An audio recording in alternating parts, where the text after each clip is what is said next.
àṣìṣe ni mo ṣe. Ìlọrin o wọ́n ń bọ òkè sóbí, kò rí bẹ́ẹ̀. So kò rí bẹ́ẹ̀, àṣìṣe ni mo ṣe. A sọ àwọn gbólóhùn kan tó já sí wípé ó jẹ́ àṣìṣe gbà. So ìgbà tá a kó ń bẹ̀ tán la tó mọ̀ pé àṣìṣe gbà la ṣe, so a fẹ́ tún àwa ṣe. àwa àti Ògbómọ̀ṣọ́ a ti ń bára wa bọ̀ wá látọjọ́ tó ti pẹ́, má dàrin wa rú.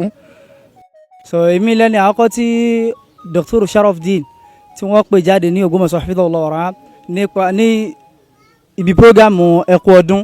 So tí wọ́n ní ká máa sọ àwọn òòṣà mẹ́ta tí wọ́n ń bọ ní Ìlọrin. Naam, àkọ́kọ́ ni pé kò sí òòṣà nílọrin. Àwọn ẹlẹ́ẹ̀kejì bẹ̀, Ìlọrin èyí sì ṣe ìlú ẹlẹ́bọ tí wọ́n ń péjọ bọ ẹbọ tí wọ́n sì ń péjọ sòòṣà. So naam, atọrọ àforíjìbélé yìí níbẹ̀. Ẹlẹ́ẹ̀kẹta bẹ̀, Ìlọrin èyí sì ṣe ìlú tí wọ́n ti fi orò àbí tí wọ́n ti máa ń gbé orò jáde. Naam, so ní àwọn tí tó jẹ́ pé ó tẹ ẹnu tèmi jáde. Orúkọ tèmi ni Ibrahim. Èmi ní ẹlẹ́ẹ̀kejì tí Dr. Sharafdeen Gbadebo Raji hafidhahullahu wara'ah tí wọ́n pè jáde ní prógámù ẹ̀kú ọdún tó wáyé nílùú Ògbómọ̀ṣọ́ lọ́jọ́ kejì ọdún, tí wọ́n ní pé kí n sọ àwọn nǹkan tí òòṣà tí wọ́n ń bọ ní ìlú Ìlọrin. Gẹ́gẹ́ bí àfáà alákọ̀ọ́yè sọ, alhamdulillah, Ìlọrin yìí ṣe ìlú tí wọ́n ti ń bọ, tí wọ́n ti ń péjọ bọ òòṣà. Gẹ́gẹ́ pọ́ìntì mi wá sọ lọ́jọ́ náà tí mo wá fẹ́ ṣe clarification ìlérí ni wípé wọ́n ń bọ sàárè ní ìlú Ìlọrin. So alhamdulillah, kò sí ẹ̀rí kankan tó fi hàn wá wípé ìlú Ìlọrin wọ́n péjọ bọ sàárè ní ìlú Ìlọrin. So eléyìí ó fi rinlẹ̀ wípé wọn ní ọjọ́ kan tàbí oṣù kan tàbí ọdún kan tàbí ààyè kan tí wọ́n wá ti ń kójọ pọ̀ tí yẹ pé ó jẹ́ ìyọ̀ǹda olórí wa, ọba wa, ṣéèkù, pé ká mọ̀ ṣe ní mọ̀ sí wọn àbí mọ̀ sí gbogbo àwọn tí wọ́n jẹ́ báńgbọ́lá wọn. So eléyìí jẹ́ clarification lẹ́yìn ọ̀rọ̀ tí mo sọ. Kò sí kankan tó jẹ́ bẹ́ẹ̀ nílùú Ìlọrin. Ìlọrin ò kí ń ní ìjọ kan tí wọ́n fi àbí àpéjọ bọ sàárè nínú Ìlọrin. Orúkọ mi ni Abdulwasiu. Èmi ni Allahu kọ́dárọ̀ pé mo jẹ́ ẹni ẹlẹ́ẹ̀kẹta tí sheikh wa pè jáde kí Ọlọ́run bá bá lé wọn kún lérí oore. Naam, òun ni pé a sọ àwọn gbólóhùn kan tó já sí wípé ó jẹ́ àṣìṣe gbà. So ìgbà tá a kó ń bẹ̀ tán la tó mọ̀ pé àṣìṣe gbà la ṣe, so a fẹ́ tún àwa ṣe ní ojú gbogbo ọmọ Ìlọrin lápapọ̀ àti gbogbo àgbáyé, pé gẹ́gẹ́ bí gbólóhùn tí mo sọ níjọ́ náà lọ́hùn wípé Ìlọrin o wọ́n ń bọ òkè sóbí, kò rí bẹ́ẹ̀. So kò rí bẹ́ẹ̀, àṣìṣe ni mo ṣe. So ẹni tí ń jẹ́ àwọn ọlọ́lá wa, so wọn ò fi àyè gbà bẹ́ẹ̀, wọn ò sì sí pé bóyá àkójọ kan ó wà wípé tí wọ́n lọ lè ṣe ní jàmá pé wọ́n fi hàn bọ òkè sóbí. So Ìlọrin wọn ò bọ òkè sóbí, àṣìṣe ni. Salamu ala ashrafil mursalin. Mo kàn fẹ́ fi àkókò yìí rọ gbogbo àwa ikhwa, gbogbo àwọn ọmọ ìyá inú Ìlọrin àti outside Ìlọrin, gbogbo bí tí ọ̀rọ̀ yìí ti dé, ipe wàláhì tàláhì sùmọ́bìláhì làzíláhìlá ìlàwà, Ọlọ́run mo fi búra yẹn, àmú àwọn ọmọ yìí ń tú láàsì. Ọ̀rọ̀ jọ wá láàrin ara wa, ó ti lé over 1 hour tátijọ́ wà, tátijọ́ sọ̀rọ̀, wọ́n sì confess gẹ́gẹ́ bọ́n ṣe confess ní gbangba yìí fún wa, la fi rí pé ká gbé sí gbangba. Mo wá fẹ́ rọ gbogbo wa ká dákun, bọ́n ṣe tọrọ àforíjì wọn ká foríjì wọn torí tọ́lọ́hún.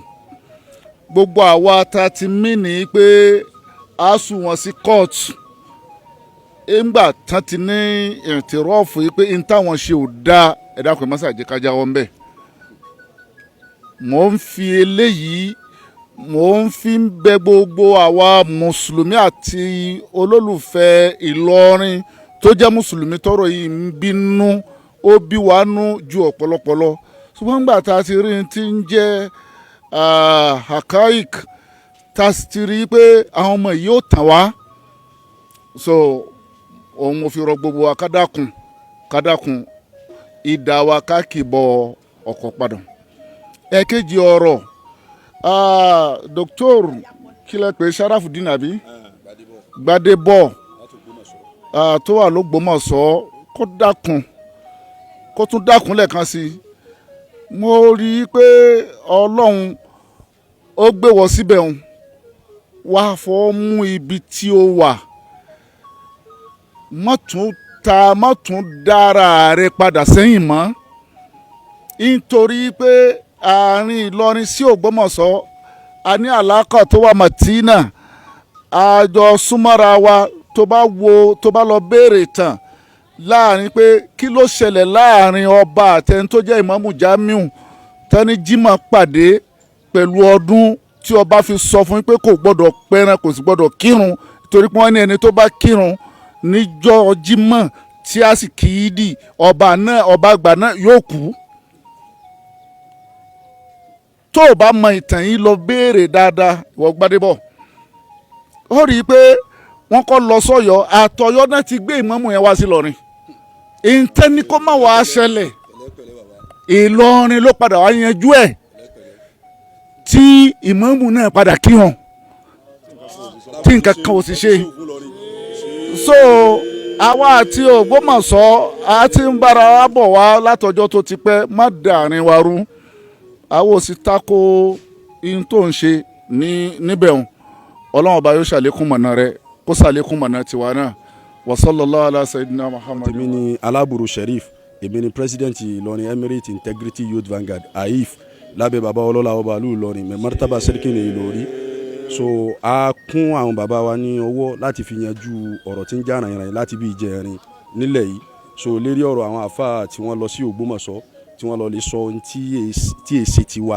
nílọrin tí wọ́n lọ lè sọ níbẹ̀ so inú gbogbo wa dẹ̀ dùn pé ẹnu wọn náà ló ti jáde nísìn wípé gbogbo táwọn sọ yìí o kì í ṣe ọ̀rọ̀ tìlú wa so àwọn baba wa tí wọ́n sì bá wa yanjú ọ̀rọ̀ náà àwọn baba wa náà ni baba wa gbà nínú ìlú tá a wà yìí àwọn baba ọlọ́pọ̀ ẹ̀ wà so kọ́lọ́ mọ́sàjà rí wọn pẹ́ àti baba Ìmámù Èrùbú àti àwọn baba wa Ìmámù Jẹ́ntù àti gbogbo àwọn àyímọ̀ lápapọ̀ so àdúpẹ́ lọ́wọ́ wọn púpọ̀ ní pé Ọlọ́run ọba yóò jẹ́ ká rí wọn pẹ́ jù báyìí lọ so Ọlọ́run wà pẹ̀lú wọn jù báyìí lọ Ọlọ́run ní dàlú irú so àdúpẹ́ Ìlọrin Emirate Integrity Youth Vanguard táwa jẹ́ kan nínú ọ̀dọ́ gbòógì nílẹ̀ yìí tí ń ṣàtúnṣe gbogbo irú àwọn dáadáa báyìí so Ọlọ́run ọba yóò bá wa paná gbogbo àwọn nǹkan báyìí yóò bá wa palẹ̀mọ́ rẹ̀ ńlẹ̀ Ọlọ́run wà pẹ̀lú wa.